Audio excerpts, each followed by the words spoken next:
Now, you spoke about domestic liquidity, and it has held the market up in the face of very serious FII flows so far.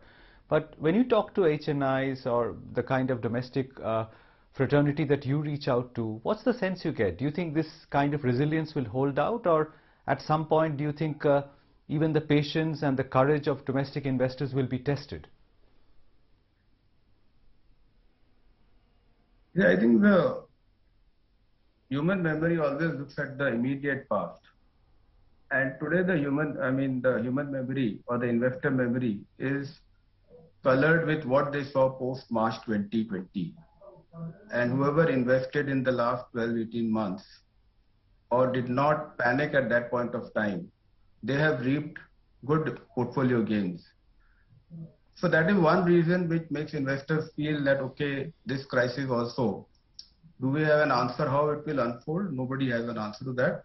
But hopefully solutions will be found and things will improve. So that is one thing which is holding at the back of the investors. Second is there are not too many options, which means that interest rates being what they are in terms of, so where do you put your money? So you stay invested in equity is kind of a theme which has become more and more prevalent among the investor community.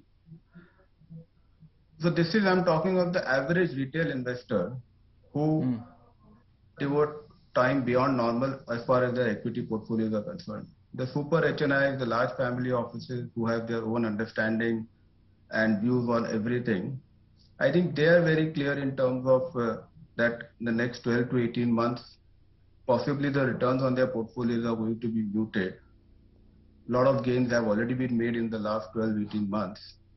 And with inflation being what it is and nobody has a clue on how high it can go, so portfolio returns will be muted. They take cash calls and they are taking cash calls in terms of exiting equity portfolios and going into cash. So there is a different segments of market. The one which takes active portfolio management, yes, they are taking these kind of calls. But the average retail investor, I think he is staying put, which can be seen by the kind of regular inflows we are seeing in the domestic mutual funds.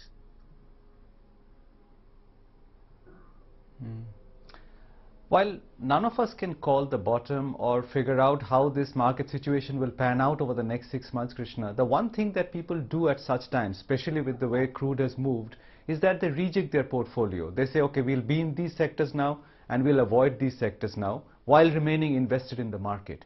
Do you think that's a prudent way of looking at it, that you don't take a massive cash call and exit, but you at least realign your portfolio to the new realities? Absolutely. I think that is what active portfolio management is all about. And you should certainly be looking to do that. And that's what investors are doing.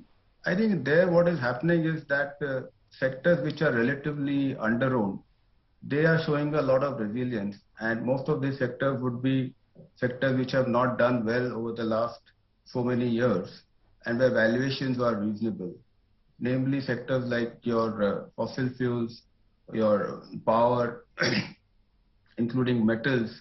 So these are some of the sectors where there has been a lot of under ownership and they are showing a lot of resilience and maybe possibly they could outperform even going forward. The next set of sectors which I believe can possibly do well would be sectors which would benefit out of, I think, the whole economic life going back to normal now post 2 years of COVID. So sectors like hotels and aviation, or even your exhibition theaters, those kind of sectors, they could possibly see a lot of investor interest.